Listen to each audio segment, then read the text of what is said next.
So, hi, I'm Calum Baugh. I also work at ECNWF. My next topic is about changes that we've made in the EFAS version 5 rapid flood mapping and rapid impact assessment layers. I'm also responsible for those. So just a quick introduction to what is the rapid flood mapping layer. So what we produce in the background are a catalogue of flood inundation extents across Europe. They now have 90-metre spatial resolution, and they're produced for different return period scenarios that are shown here. So we have 10, 20, 30, 40, 50-year return period scenarios. But we also link these to our real-time streamflow forecasts in EFAS in this layer that's called the rapid flood mapping. So an example of this is shown on the right-hand side here, which is flooding for the event in Greece in, I believe it was September this year. So if you click on the flood summary tab shown by that red box, which hopefully has appeared, you will come up with the list of layers.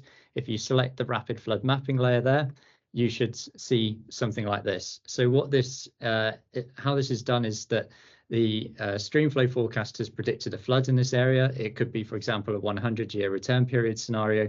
So at this particular location, we would then extract the data from our catalogue of flood maps for the 100-year return periods, and that's what we would show in this rapid flood mapping layer.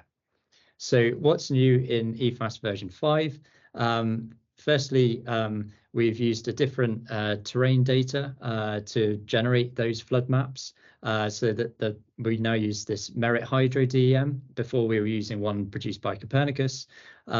This DEM has a higher resolution, albeit only a slightly higher spatial resolution. Previously, we were working at 100 meters. Now it's at about 90 meters. But the main reason for choosing this is because the Merit Hydro has more hydrological terrain corrections to it. So this is things like errors due to the forest canopy, but also biases and random noise errors in the original data that was collected by the Shuttle Radar Topography mission. Another thing we've changed is the data itself are generated from the EFAS version 5 long-term run. Before we had used an older version of the long-term run, so hopefully we now benefit from the improved calibration. We've also added new return period scenarios for 30, 40 and 75 years. Some feedback that we got is that before we had too many gaps between different return period scenarios, and it's useful to actually fill those. And another big change is that we now produce these flood inundation extents for rivers down to a drainage area of 150 square kilometres. Before it was 500 square kilometres. This reflects the changes in the size of the points for which this flood was calibrated. So we're consistent with those, but it now means we can capture flooding in smaller rivers. So this is just a very quick overview of how the flood maps were created. So you can see here these large grid cells represent grid cells at the 1 arc-minute spatial resolution of the list flood model. And what we do is we have this smooth black line, which represents the river channel network at 90 meters. And what we do is we sample what I call virtual stations every 2 kilometers along this smooth black line. So you can see the diamonds here is where we're going to run a model to generate flood inundation data. So what we do at each of those diamonds is we have to identify the nearest 1 arc-minute EFAS grid cell. And at that grid cell, we extract the long-term run from it. We then calculate the river discharge associated with the 10, 20, 30, 40, 50-year return periods. And we generate a flood event hydrograph like this, which forms an inflow boundary condition into a hydraulic model. So we use the list flood FP model, and we run that to generate the flood inundation extent. And we're doing that at all of these diamond locations here. So we run lots and lots of sort of high resolution models, and then we sort of join all those results together to get one large pan-European mosaic, which covers each of those return period scenarios. So this is just an example of what it produced. I've already shown you. On the right here is what the layer looked like for the floods in Greece this year. And on the left-hand side, we have the corresponding observed flood extent from the Sentinel-1 imagery that's provided by the Global Flood Mapping Service. It's also part of the Copernicus Emergency Management Service. And you can see that there's quite a nice agreement, but you can still see that the difference in spatial resolution. So, for example, around here, you can see that it's still quite general that there's going to be flooding everywhere, whereas here at the sort of 20-meter resolution of the satellite, you can see much more finer detail. And you can see some aspects of over-prediction, for example, down at the coast here and along some of the rivers here, for example.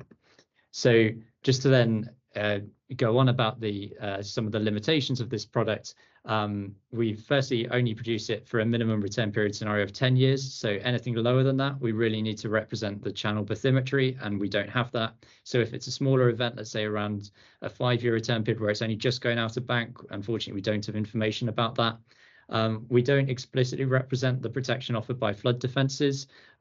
We do have a sort of a method, which I'll talk about in the next few slides, but intrinsically we don't have the information in the topography data to represent them. We also don't simulate impacts from dam breaks. So, for example, the recent flood event in Libya, we were not able to simulate because we don't consider those processes.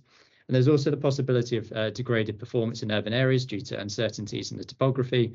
So you might, for example, have elevations which are too high due to contamination by densely spaced buildings. So there's just a word of caution of any predictions of flooding there, and it would be advised to use national flood maps to get a sort of better idea of what might be going on. So all of the catalogues that I've talked about will be uploaded to the JRC website to download by the end of the year. So you can follow that QR code to the existing repository where the new maps will be uploaded.